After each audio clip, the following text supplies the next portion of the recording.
Right మళ్ళీ వస్తాను రాజశేఖర్ గారు మనతోటి చందు శ్రీనివాస్ గారు ఉన్నారు రాజకీయ విశ్లేషకులు. చందు గారు గుడ్ మార్నింగ్ అండి. వెరీ గుడ్ మార్నింగ్ బ్రహ్మనాయుడు గారు.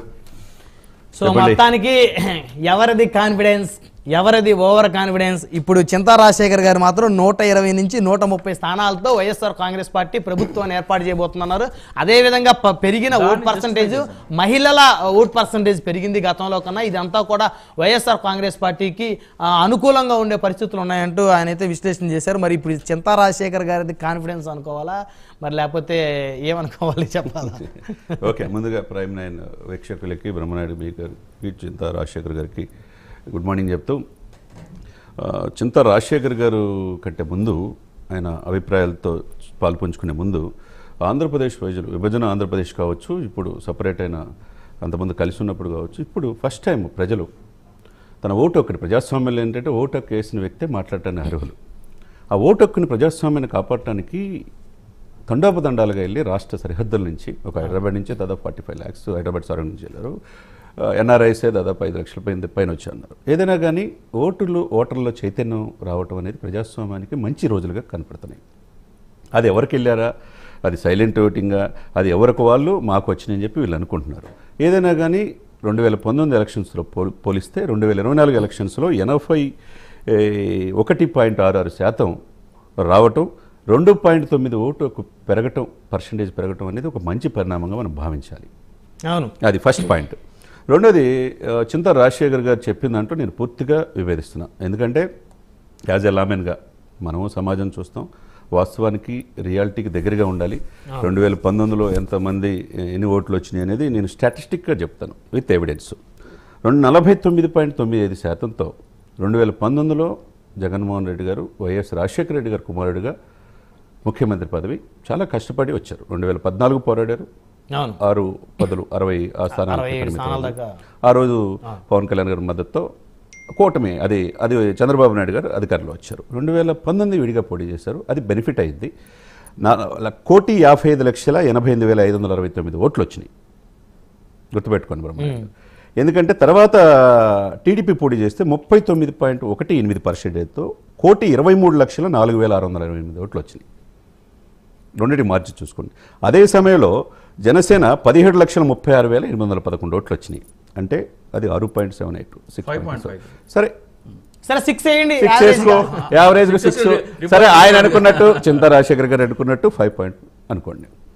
ఇప్పుడు ఏమవుతుందంటే సేమ్ ఏదైతే టీడీపీకి వచ్చిందో 39.18%, 39 నుంచి 40% వరకు ఇప్పుడు ఈ ఏదైతే వైఎస్ఆర్ అధికార పార్టీ ఉందో దానికే కన్ఫర్మ్ అవుతారు. అంటే పోటాపోటీ ఇదిలో మనకున్న ఇది ప్రకారం నాకు నా ఫ్రెండ్స్ సర్కిల్ రాయలసీమ కావచ్చు, కోస్తా కావచ్చు, ఉత్తరాంధ్ర కావచ్చు, ఉభయ గోదావరి జిల్లాలు ముఖ్యంగా ఇవన్నీ చూసుకుంటే సార్ ఏమన్నారంటే ముఖ్యంగా మహిళలు, వృద్ధులు అని చెప్పి అనుకున్నారు. ఓకే, మహిళల్లో 40 years బిలో 18 years ఓటు వచ్చిన కాడి నుంచి కంప్లీట్గా కూటమికేశారు. అది పవన్ కళ్యాణ్ చరిష్మా కావచ్చు, చంద్రబాబు నాయుడు గారి అనుభవం కావచ్చు. మేనిఫెస్టోలో 18 సంవత్సరాలు దాటినటువంటి ప్రతి మహిళకి కూడా నెలకు 1,500 రూపాయలు అని చెప్పేసి ఒక స్కీమ్ కూడా పెట్టారు. అది మోదీ గారి చరిష్మా కావచ్చు, ఏదైనా కావచ్చు, రాష్ట్రానికి ఏదైనా మేలు జరుగుతుంది. అదే సమయంలో ఏజ్డ్ పర్సన్స్ 40 years లోపు వాళ్ళు, యంగ్స్టర్స్ 15 లక్షల మంది ఓటు ఎక్కువ వచ్చిన వాళ్ళంతా సాలిడ్గా 80 to 90% కూటమికి వచ్చింది. అది 40% ఎబోవ్ పింఛన్కి దూరంగా పింఛన్ వచ్చేవాళ్ళు కావచ్చు, మహిళలు కావచ్చు, వాళ్ళు సామాజిక వర్గాల ఎస్సీ ఎస్టీ కొంత మైనార్టీ పాయింట్ ఆఫ్ వ్యూలో అట్రాక్టివ్ దీనిపై సంక్షేమ పథకాలు వచ్చినాయి కాబట్టి వాళ్ళకి ఆ ఓటు బ్యాంక్ ఉంది.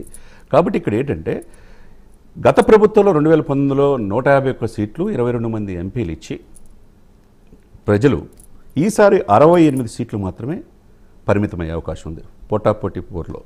అదే సమయంలో టీడీపీ 85 సీట్లు వచ్చే అవకాశం ఉంది.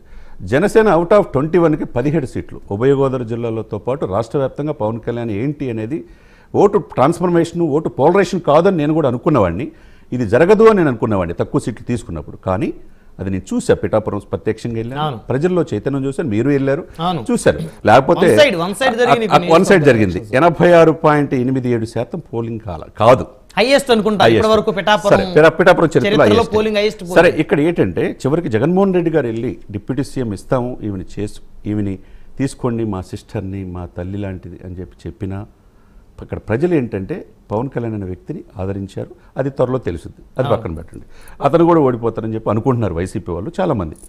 ఇకపోతే బీజేపీ 4 సీట్లు వస్తుంది, కాంగ్రెస్ 1 సీటుకే పరిమితమైంది. అంటే కూటమి 106 సీట్లతో 2024 ఆంధ్రప్రదేశ్ అసెంబ్లీలో అధికారం చేజిక్కించుకోబోతుంది.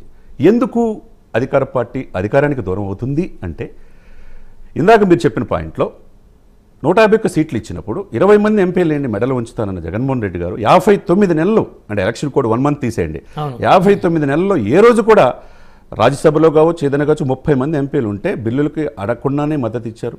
మోదీ గారి ప్రశ్న ఇప్పుడు చింతా రాజశేఖర్ గారు మోదీ బీజేపీ తీవ్రమైన అన్యాయం చేసిందని అంటున్నారు కదా, అదే మోదీ గారి అపాయింట్మెంట్ కోసం, అదే అమిత్ షా అపాయింట్మెంట్ కోసం 5 సంవత్సరాల పాటు ఎందుకు మీరు ఉన్నారు? రాష్ట్ర ప్రజల భవిష్యత్తు ఈ యొక్క అధికార పార్టీకి అవసరం లేదా? ఆంధ్రుల జీవనాడి మెడలో ఉంచుతానని చెప్పి 5 సంవత్సరాల నుంచి ఏం చేశారనేది ఇక్కడ రాష్ట్రం నుంచి సరిహద్దు నుంచి వెళ్ళిన లక్షలాది ఓటర్లు, అది కారులో కావచ్చు సార్, అది ట్రైన్లో కావచ్చు, అది చివరికి లేకపోతే టికెట్ దొరకకపోతే 2 వీలర్ మీద కూడా వెళ్ళి ఓటేశారు. అంటే ఎందుకు? మన రాష్ట్ర భవిష్యత్తు ఏంది? రాజధాని లేదు, చివరికి మన రాష్ట్ర అస్థిరత్వం ఏంటి? మన ల్యాండ్ సీడింగ్ యాక్ట్లు ఏంది? అసలు ఏంది? ఇలాంటి విభేదాలు ఏంటి? మన యొక్క భూమిని మనం పరిరక్షించుకోవాలనే భావనతో బ్రహ్మనాయుడు గారు తండోపతండాలకు వెళ్ళారు. Silent route. అది నైట్ పూట 11 దాకా పిఠాపురం జరిగింది, మీకు తెలుసు. 6 గంటల వరకు 11 తర్వాత కాడి నుంచి 2 వరకు 3500 పోలింగ్ కేంద్రాల్లో జరిగింది ఆంధ్రప్రదేశ్. ఎప్పుడు లేని విధంగా 130 చోట్ల తీవ్రమైన సంఘటనలు, ఒక మాచర్ల కాడి నుంచి స్టార్ట్ చేసుకుంటూ మహిళా వాలంటీర్ మీద ఏమండి మాచర్ల కాడి నుంచి ఏజెంట్గా ఉండాలని గొడ్డలతో ఘాట్ చేసిన కాడి నుంచి చివరికి తాడిపత్రి ఏం జరిగింది, చివరికి అన్నాబత్రి శివకుమార్ తెనాలిలో ఏం చేశాడు అధికార పార్టీ ఓటర్ని బ్రహ్మనాయుడు గారు మీరు చెప్తున్నా. ఈ భారతదేశ ఈ యొక్క చరిత్రలో, ఈ ప్రజాస్వామ్య గొప్పతనం ఉన్న భారతదేశం 145 కోట్లలో ఏ రోజున ఓటర్ను కొట్టిన వ్యక్తిని మీరు చూసారా? లేదు. ఎలక్షన్స్ లో లేదు. ఆ ఫ్రస్ట్రేషన్ లో మరి ఎందుకు తెలియదు ఓటర్ని కొడతాం ఏంటి సార్? అది స్టార్టింగ్ ఓటర్ క్యూలో అది రాష్ట్ర వ్యాప్తంగా విపరీతమైన మైనస్ అయింది పార్టీకి. తర్వాత ఇంకోటి చింతా రాజశేఖర్ గారు, ఇదే ఇన్సిడెంట్ చందు గారు చిరంజీవి గారిని గత ఎన్నికల్లో క్యూ లైన్ లో నిలబడి ఓటేమని ఒక ఓటర్ అడిగితే పాప ఆయన సౌమ్యంగా వెళ్ళి అందరికన్నా లాస్ట్ నుంచి క్యూలో నిలబడి ఓటేశారు. కానీ ఇక్కడ వైసీపీ ఎమ్మెల్యే అధికార పార్టీకి కొద్దిగా మైనస్. రెండోది, సినిమాలు వాళ్ళు వ్యక్తిగత పూజలు మానసిక రోగులు అన్నారు. అది చాలా తప్పండి. సినిమా వాళ్ళు ఇష్టపడి వాళ్ళ డబ్బులతో వాళ్ళు ఫ్లెక్సీలు కట్టుకుంటారు, పాలాభిషేకం చేస్తారు, సినిమా చూస్తారు. ఎవరు డబ్బు కాదు కదా వాళ్ళకి.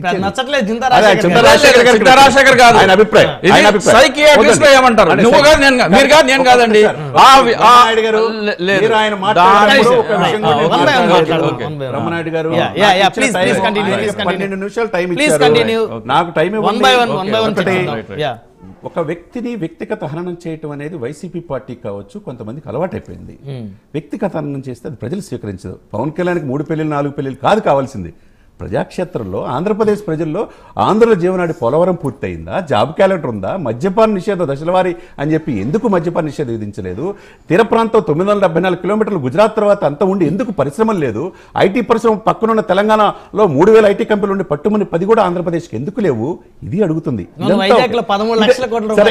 అదేం జరిగిందో మనకు తెలుసు. ఇదంతా ఒక ఎత్తు అయితే, జగనన్న వదిలిన బాణం ఇప్పుడు రాష్ట్రం సరే ప్రతిపక్షాలు, షర్మిల గారు ఇప్పుడు